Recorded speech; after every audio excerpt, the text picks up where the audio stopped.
लाडकी बहीण योजनेसाठी आतापर्यंत 17,000 कोटींचे वितरण करण्यात आलेलं आहे। माहिती अधिकारातनं लाडकी बहीण योजनेच्या वितरणाची आकडेवारी समोर आलेली आहे। वॉचडॉग फाउंडेशननं ट्रस्टी गॉडफ्रे पिमेंटा यांच्या अर्जामधनं ही माहिती समोर आलेली आहे। लाडकी बहीण योजनेसाठी सरकारकडनं 35,000 कोटी रुपयांची अतिरिक्त तरतूद करण्यात आली आहे। भविष्यामध्ये राज्यातील विकास कामांना खीळ बसण्याची भीती गॉडफ्रे पिमेंटा यांनी व्यक्त केलेली आहे। आणि याच विषयी आपण अधिक बोलूया। प्रतिनिधी शिल्पा नरवडे आपल्याला याविषयी अधिक सांगतात। शिल्पा,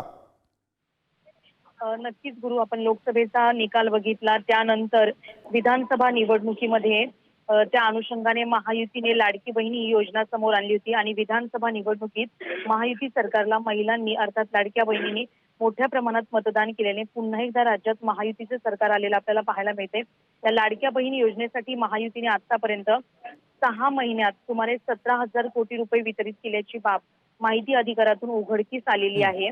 विशेष म्हणजे आता ही जी बाब उघडकीस आलेली आहे, पहिल्यांदा 10,000 कोटी रुपयाची तरतूद ही महायुतीने केली होती आणि त्यानंतर पुन्हा 25,000 कोटींची तरतूद केली।